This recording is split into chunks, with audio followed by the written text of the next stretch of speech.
irresponsible, needs to be slowed down. It needs to be halted. The number one problem is that nobody out here was asked any questions. Right. That's the number one problem. So when we asked for a moratorium before, when people said that that was irresponsible, that's what they try to paint it as. We're complaining, we're irresponsible. What is irresponsible is to have a kind of disruptive program like this, to push it on people in the middle of the holidays. What a Christmas present. To push it on us in the middle of the holidays without input from the community whatsoever, to talk to a few pastors, a few community leaders, some elected officials here and there, and say that that's a community input. That's not community input. In fact, that's disrespect of the community. There has been no community input whatsoever. Principals were given maybe a day to tell parents to come to a meeting where they rolled out a program, not to ask them for input about a program. They were rolling it out to tell them this is what we're going to do. As a matter of fact, they've already begun to give out applications in the elementary schools to tell parents that they get to choose these schools. So it sounds good. You get to choose these schools. You just can't choose your school.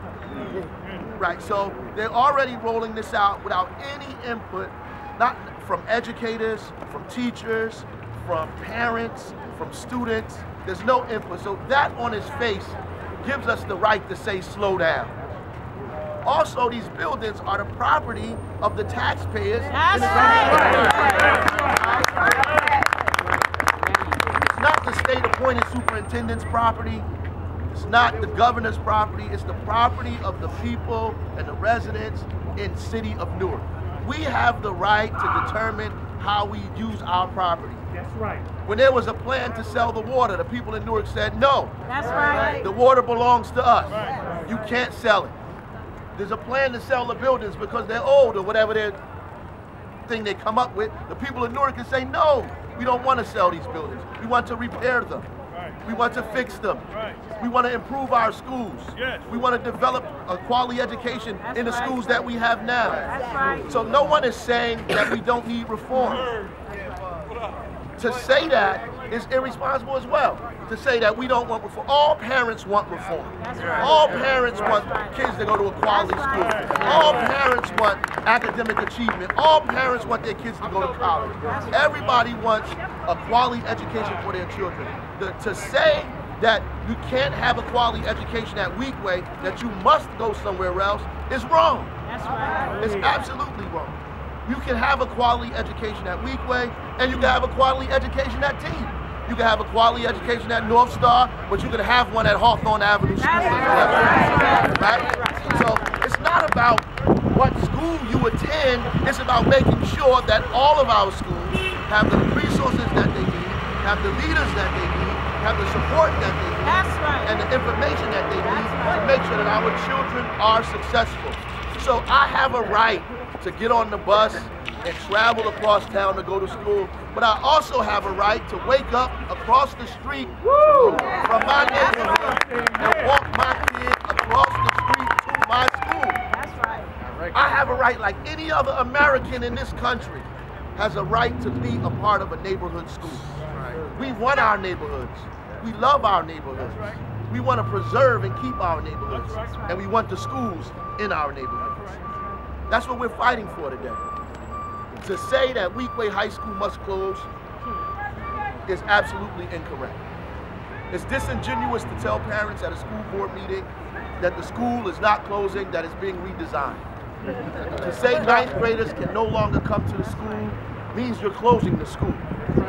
Because next year there will only be 11th, 10th, and 11th graders, because the seniors will graduate, and there will be 11th and 12th, and it'll be gone. They did this at Central High School years ago, until the parents fought back. That's right. They said the building was in disrepair, so the parents fought for a new one. That's right. That's right. Right. That's right. They said that the education wasn't happening at Central, so we worked hard, and we made sure that the school began to move forward. That's right. We brought in the parents. We brought in the community. We brought in NYU. We brought in New Jersey Performing Arts Center. We brought in everybody that was interested in making sure that the kids that actually lived in the Central Ward could actually succeed. we brought in NJIT and we began to do quality things. The same things that happened down the street at other schools, we began to implement at Central High School and see some incredible gains at that school because there were people who were committed to the education of those children there.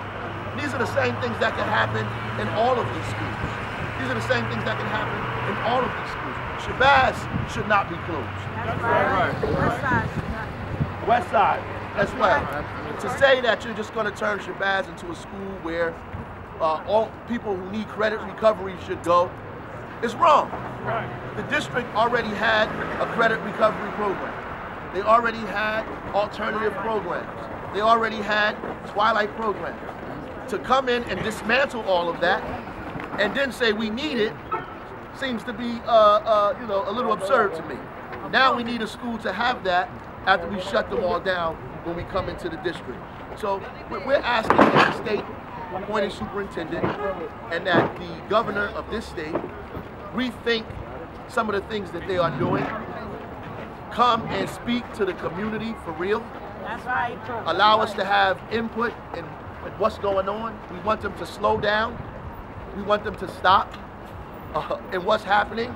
I don't think that this is going to work, and I don't think that the community buys into it. And I think that it not only hurts public schools, I also believe that it hurts charter schools.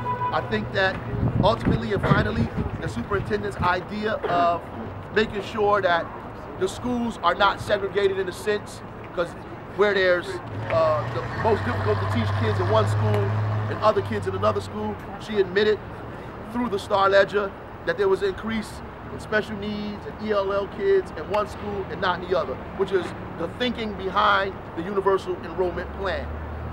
But I do not believe that sending kids to schools who do not have child study teams, that do not have the resources to support children with learning disabilities that are severe or even mild is a way to handle this problem. I don't think, and no disrespect, I don't think that some of these charters are prepared to handle kids at that level, or prepared to handle kids that have English as their second or third language, who have not had education in the countries that they've come from. That is why public school is important. A democratically supported public school system is important. It's necessary. When a kid, if there's an earthquake in Haiti, and a kid comes to America from Haiti, this is at Central every day, and they have not gone to school in 2 years in their country, and they're 16 years old, when they come to America, they do not fill out a lottery. They do not look for a private school. They don't know about a parochial school. They are hoping that the democracy that they learned about in Haiti that exists in America is real. They're hoping that when they come over here, there's a door that they can knock on and their kid will be accepted and they'll be able to go to school even without transcripts from the country that they're from, that we allow them to be educated here in American democracy in a public school system. And yes, it's difficult to teach, and yes, it's difficult to see the kind of results that we want, but we do it because we must. We do it because we have to. We do it because it's the best thing to do here in this country. So that being said, we are not going to sit idly by and allow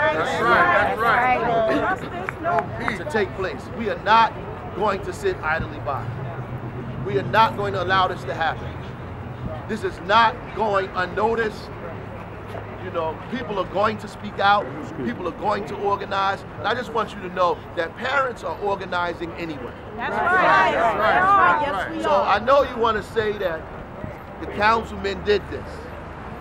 Parents are doing this. I went to a rally this morning that was organized at 7:45 a.m. in front of Hawthorne Avenue School by the PTA, not by the councilman's office. That's right. I went to a meeting at the 5th Precinct last night that parents from Belmont Runyon, Madison Avenue School, Hawthorne and Bregal organized, not the councilman's office. I went to a meeting of alumni and parents at Weequahic High School at the church up the street, Clearview Baptist Church. That was not organized by the councilman. It was organized by the parents and the staff of that school. There was a meeting last night at Shabazz High School that was organized by the alumni of that school and not by the councilman's office. So there are parents that are organizing, and what we want to say to parents today, we are with you. That's right. That's right. And we are with you. With you. We are with you. So if there's Standing up our children. any questions, All right, so if there are any questions from the press, please just raise we'll your allow hand. other people to speak. So we'll answer the questions from the press, and then after that, we'll allow all of our elected officials and other dignitaries that are here to speak. Are there any questions? Yes, in the back? You did admit that some of these schools do need reforms. Is there a plan that you have ready to go that would be a better alternative to what the administrator has proposed? Absolutely. Good question. Expected to say no. Very good question. Well, actually, there are plans that